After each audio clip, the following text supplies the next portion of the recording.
Прокуратура Крыма пересмотрит список экс-депутатов-предателей, опубликованный на своем сайте. Вчера в комментарии Заману Сафурека Джаметова заявила, что шокирована новостью о своем розыске. Заверила, не принимала участия в сессии Крымского парламента о проведении референдума.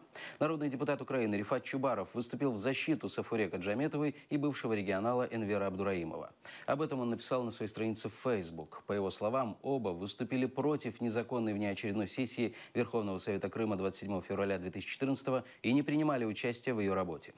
В апреле Генпрокуратура возбудила уголовные дела по 76 депутатам. В прокуратуре Крыма говорят, этот список опубликован, чтобы каждый мог посмотреть и оценить свое участие в последней сессии.